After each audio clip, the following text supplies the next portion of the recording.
Good morning to everyone! Welcome to Manay Lisa Vlog. So ayan, for today's video, ay magluluto tayo ngayon ng ulam na ginisang munggo. So ayan guys, start na tayo.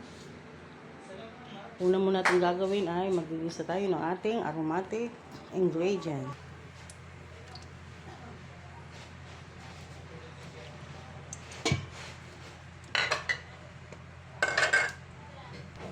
Lagay na natin ang ating luya.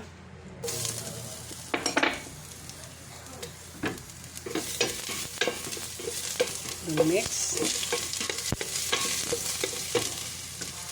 Lagay na rin natin ang ating bawang.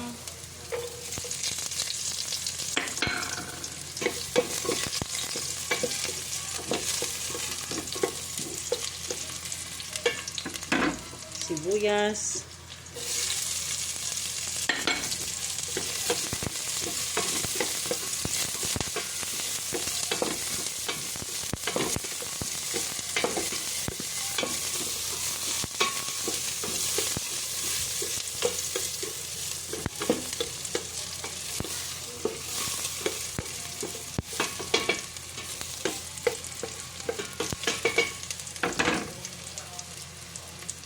Lagyan na natin ang ating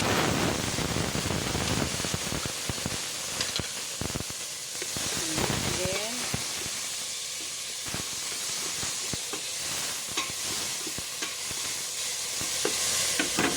Ayan, luto na ang ating aromatic ingredients at luto na rin ang ating kamatis. So, lagyan na natin ang ating chicken feet.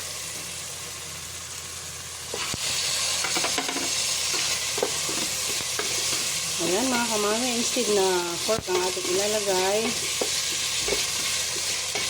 this my own version. So maglalagay tayo ngayon ng chicken feet and chicken wings.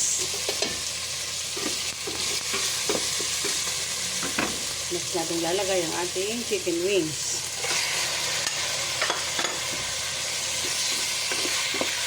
And then next,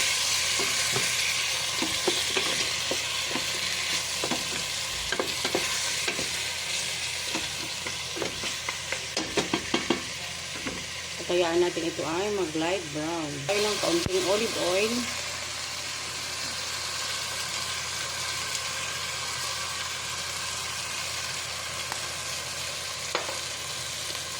Magic sarap. Then next,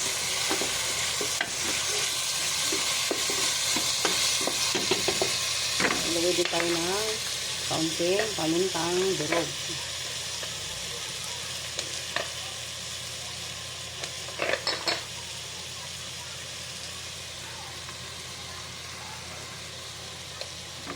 And next again,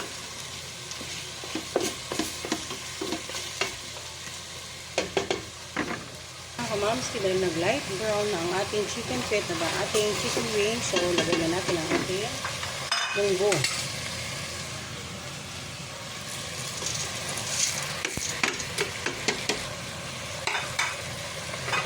Next again. And next again.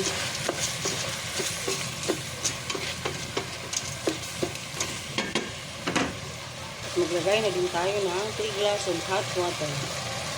So, guys.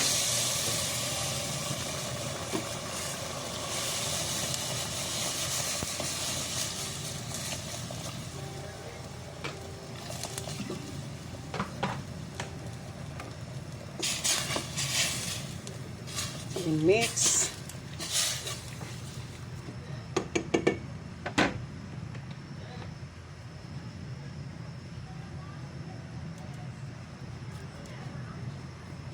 Ito ay takpan muna natin hanggat siya ay maluto. Ayan mga kamanay, kumukulo na po ang ating ginisang munggo. So hayaan po na natin hanggat ito ay maluto. Tuluyan ng maluto. Ayan, luto na ang ating munggo. So maglalagay tayo ng kaunting patis.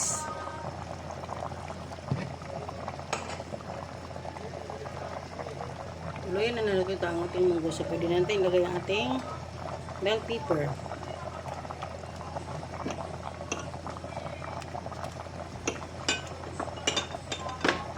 Lagay na rin natin ang ating siling haba, siling labuyo, then mix.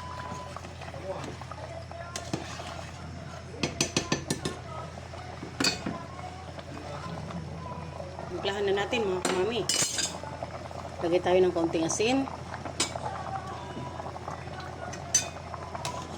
Haluin. Yan, tikman na natin ang ating ginisang munggo. Napakasarap, mami. Yan, lagay na natin ang ating talbos ng sili.